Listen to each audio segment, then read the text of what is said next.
Hello viewers, Assalamu alaikum and welcome back to my channel Jannat's Cook. আশা করি আপনারা সকলে খুব ভালো আছেন।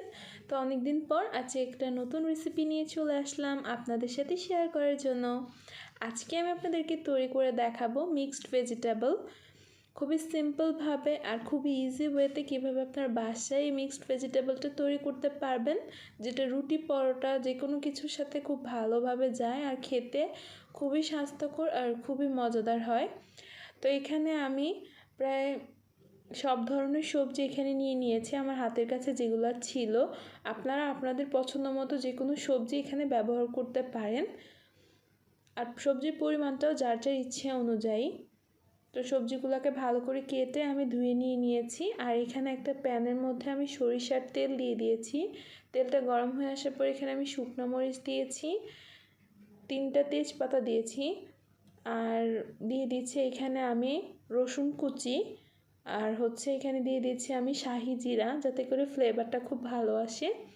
তো এখন সব কিছু একসাথে একটু মিক্স করে ভেজে নিচ্ছি একটা সুন্দর অ্যারোমা বের হওয়া পর্যন্ত।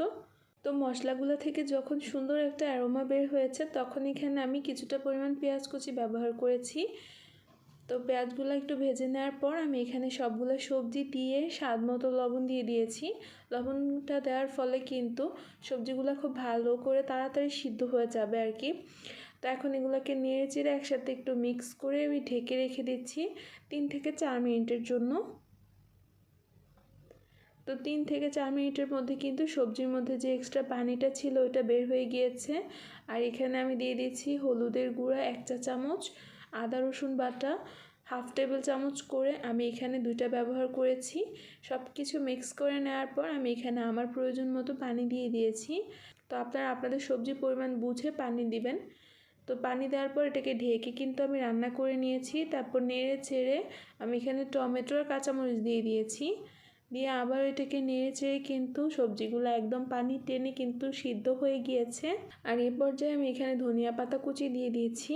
আর আপনারা কিন্তু দেখতেই পাচ্ছেন সবজির কালারটা কীরকম হয়েছে, আর সবজিটা কিন্তু আমি একদম মাখা মাখা করে নিয়েছি।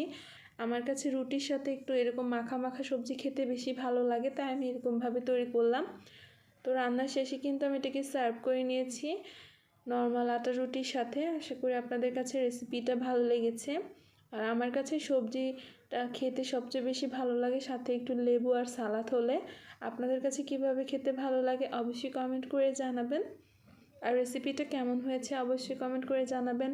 ভালো লেগে থাকলে লাইক শেয়ার করে আমার চ্যানেলটাকে সাবস্ক্রাইব করে আমার পাশেই থাকবেন।